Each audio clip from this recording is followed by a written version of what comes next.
काय केलंस खायला? खायला बघ दिदू, परवा दिवशी डबे घासून ठेवले. ज्वारीचं पीठ नाही, गव्हाचं नाही. परवा दिवशी संध्याकाळी गिरणीत नेऊन ठेवलं. त्या बाईला म्हणलं नीट चांगलं दळ. रात्री 7 वाजता गेले तर लाईटीत फालत. ती गिरणीवाली तरी काय करीन. आणि आज सकाळी 6 वाजता नेकनूरच्या बस स्टँड मध्ये बसून तिकडे गेले अंडे इकायला. तिथं माझ्या आईला माहिती झालं अंडे इकायली म्हणून. तिने गव्हाच्या घरी केलेल्या गावरान गव्हाच्या कण्या भाजलेल्या, कढीपत्ता, 2 ताकाच्या बाटल्या आणि ते लावून दिल्या. आयो मला तर पोह्याला कढीपत्ताच नव्हता ग. सांगाव का नाही बाई. आणि तबा ते आल्या मग पिठं बी नव्हते, काहीच नव्हते. कढी केली आणि कढी केली आणि ते शिरा केला आणि आत्ताच इतक्या जेवण केले. आत्ताच जेवायचं झालंय. पण मला काय माहिती तू येणार आहे म्हणून. मग आमच्या दोघं कुठं स्वयंपाक केला बाई. मग जास्त नाहीस का केला? आता मला काय माहिती बाई तू येशील म्हणून. मग आता मी तर आले होते म्हणलं जेवायला. माझी आई जेवत होती तर तिला म्हणलं काय खाती तर ती म्हणली कण्या. तर मी म्हणलं आमच्या इकडे नाही तसल्या कण्या. बघ तुझी आई तुझी किती माया करती. माझ्या आईने. आणि तू अगं तुला तर माझी किंमतच नाही ग. तुला तर तुझ्या आईने तुला तिथून लावून दिलंय, तुम्हाला हित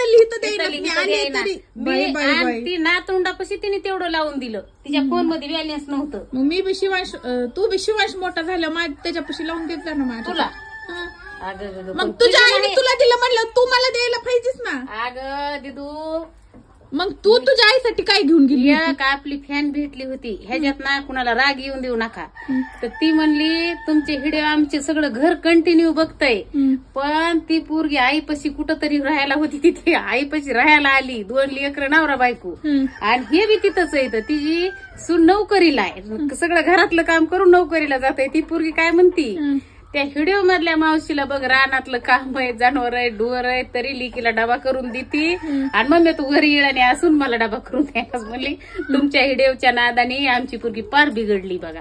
तर पुरी हो असं काही करू नका तुम्ही. आईला ताण देऊ नका. आईची बी कधी कधी इच्छा असती लिकीने नवीन बनवावा, आईला एखादी बार खाऊ घाला. आईचाच कावर जीव घ्यायचा आहे तुम्हाला. काय आणलंय काय की बाबा कधी नाही.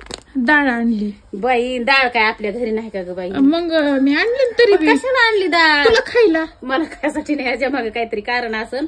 पण तो आणायची लाडू करण्यासाठी आणली. डाळीची ह्याची हरभऱ्याची डाळ केली. आम्हाला गिफ्ट आलं होतं म्हणून ते तुझं गिफ्ट का असा ना. पण ती आपल्याला पोतभर डाळ केली नाही. तुला काय खायचं ती सांग मला. गिफ्ट बोलून तुला ह्याचे बेसन लाडू खायचे असणार आहे. बेसन लाडूच आवडत होतो मला. बेसन लाडू आणि चकल्या आणि करंजा आणि शंकरपाळे आणि बालुशाही आणि गुडीशेव. अजून बघ अजून लिस्ट लिहून आणि जिलेबी. मला पाठाय ना. मी दाद्याकडून वाचून घेतला तेवढंच बनव. मला काय आवडत नाही. ही पोरगी कटाळखोर आहे. हिच्या मागं काही काम येतं. हिचं काय पुरी हो तुम्ही ऐकू नका. आणि तुम्ही काय तुमच्या आईचा जीव घेऊ नका. तुम्ही काय करीत जा तुमच्या आईला करून घाली जा. आईने तुम्हाला लहानाचं मोठं केलंय. आता तुम्ही करायजोगे झाले. तुम्हाला लेकरं बाळ झालेत आणि तुम्ही आईचीच कशी अपेक्षा करतात ह्या पोरीच्या. तुम्ही पुरी हो कुणी नादी लागू नका. मी तुम्हाला सांगते आईला परेशानी करू नका. आमच्या पुरीला ती म्हणती माझ्यासाठी काही केलं नाही. माझ्या पुरीला माझी किंमत नाही. जेव्हा मी मरण का तेव्हा माझ्या पुरीला माझी किंमत कळण. पुरी हो तुम्ही कृपा करून तिच्या नादी लागू नका. सोड. आणि आपल्या दिवाळीला आता कर बनवू. आपण दोघी जणी बनवू ना. मला लय अर्जंट फोन आलाय बघा. आता निघावं लागतंय. निघावंच लागन मला. निघल्याशिवाय पर्यायच नाही. आता ती फोडून आणली. तुला गिफ्ट आली ऐकत नाही. आणली न्यायचं म्हणलं की फोन येत नाही. करू लागा म्हणलं की कसा फोन येतो. तू करा कर. मी काय डब्यामध्ये भरून ठेवा असं सगळं 5-6 डबे. मी येते उचलून घेऊन लावून सगळं करून गार करून सगळं भरून ठेवते. असं नाही की मी करीते तू तळू लागाय तर येशील म्हणून. बरं मी तळू लागा येते ना. बरं आता मला सांग मी अंडे विकायला जाऊ का? हा तिथून महागारी उचल एवढे कोंबड्याने अंडे दिले ते. आणि ते लोक काय म्हणते किती दिवसाची सासून आणली. अजून संध्याकाळपासून एवढीच निघते. तू टेन्शनच घेऊ नको. मी ही पिशवी आणली. पिशवी भरून सगळे घेऊन जाते. आणि काय करते एवढी नेऊ तिथं कुणाला देते. पण दिवाळीचं कर. तसं नको करू बाई. महागा मुलाचं खायला टाकावं लागतं त्यांना. पण तू म्हणली होती त्याला शिवांशला दिवाळीला आण म्हणून आणलंय त्याला. आता मी त्याला सोडायला आले. आता त्याला हितच राहू दे. मी त्याला काही घेऊन जाणार नाही. शिवांश तुझ्याकडे दिवाळीला आलाय. त्याला कपडे घे. आणि त्याला आता काय नाही बाय कपडे घेते. पण दादूला विचार. दादू कसं करायचं? शिवला ठेवायचं का नाही ठेवायचं? काल ठेवलं होतं तर काल हुरसुळा करून तू म्हणलीस या आणि घेऊन जा. आणि तू लावून दिलंस त्याला गावात. अगं मी तुला ठेवलंय ना माझं खेळायचं मूड येतोय आणि तेव्हा आला दादूनी कालच गळा काढला, रडायला लागला. मला आता 15 दिवस 8 दिवस सुट्टी आहेत, मला खेळून द्यायचा नाही. तू इथं आलासच कसं काय आधी सांग. आणि तू आणला कसं काय? मी म्हणलं तू कसा येतो माझ्याकडे. तसंच ते आता मी तुला काल त्याला दिवाळीला लावलं होतं, तू त्याला वापस रात्री लावलंस. आता मी डबल त्याला घेऊन आले. आता तो दिवाळी संपूस तर काय ठेव तर दादूच्या मनावर. होय दादू ठेवायचं का न पुन्हा तुम्ही रडायला आणि पडायला आणि हुरसुळे तुमचे पुन्हा लावून देते. काही खेळ मोडीतोय मग कसं करायचं माझ्या काय मनावर? तू रडाय घालितोस पुन्हा. मग त्याला दिवाळीला त्याच्या आजीकडनं ग का बरं दाद्याच्याच मनावर बाबा त्याला ठेवायचं नाही. ए नुनू शिवांशला ठेवायचं का बाई? का नाही ना गा?